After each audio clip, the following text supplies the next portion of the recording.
చిన్నశంకరంపేట మండలంలో 538 మంది లబ్ధిదారులకు ఇందిరమ్మ ఇండ్లు మంజూరు చేయడం జరిగిందని, ఇందిరమ్మ ఇండ్ల లబ్ధిదారులు నిర్మాణ పనులు త్వరగా పూర్తి చేసి గృహప్రవేశాలకు సిద్ధం చేసుకోవాలని, ఇంటి బిల్లులలో జాప్యం చేయకూడదని మెదక్ జిల్లా అదనపు కలెక్టర్ నగేష్ తెలిపారు.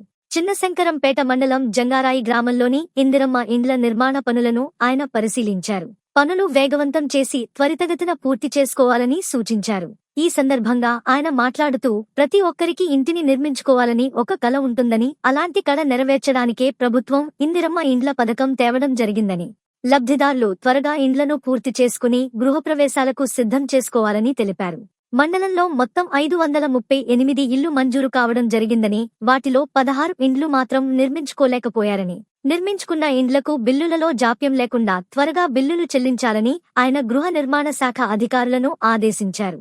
ఈ కార్యక్రమంలో స్థానిక సర్పంచ్ గోపాల్ రెడ్డి, ఉప సర్పంచ్ మహేష్, తహసీల్దార్ మాలతి, గృహ నిర్మాణ శాఖ పిడి మాణిక్యం, ఎంపీడీఓ దామోదర్, రెవెన్యూ ఇన్స్పెక్టర్ రాజు, ఏఈ లోకేష్, ఇందిరమ్మ ఇండ్ల లబ్ధిదారులు పాల్గొన్నారు. జంగరాయి గ్రామం మన శంకరంపేట మండలంలో మనం ఈరోజు ఇందిరమ్మ ఇండ్లకు సంబంధించేసి వాటి యొక్క కన్స్ట్రక్షన్ వివరాలు దానికి రావడం జరిగింది.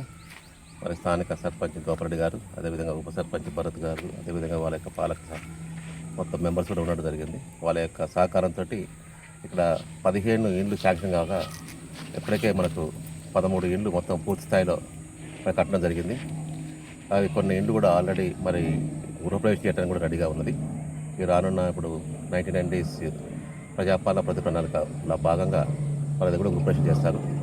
మరి దీనికి పూర్తిగా సహకారం ఇచ్చిన గ్రామ పంచాయతీ సర్పంచ్ గారికి, వారి యొక్క పాలక బృందాన్ని కూడా నేను అభినందిస్తున్నాను. అదేవిధంగా మండలంలో కూడా మొత్తం 538 మనకు శాంక్షన్ కాగా ఒక 16 కేసులు మాత్రం మనకు కట్టడం జరగలేదు. దానికి మనకు ఆల్టర్నేట్గా ఆలోచిస్తున్నాము. మరి దీన్ని సద్వినియోగం ప్రభుత్వం చేపట్టిన ఈ పథకాన్ని ఒక మంచి పథకం. మరి ఇల్లు అన్నది ఒకటి మంచి ఎప్పుడో డ్రీమ్ ఉంటుంది ప్రతి ఒక్కరు కూడా. ఆ ఇంటి నిర్మాణం చేసుకోవాల్సిందిగా, మరి టైం ప్రకారం కూడా వాళ్ళకు పేమెంట్ చేయవలసిందిగా కూడా వాళ్ళకు శాఖ కూడా అన్ని సూచన చేయడం జరిగింది. మరి ఆ విధంగా ఉన్నదని తెలియజేస్తున్నాను. Thank you.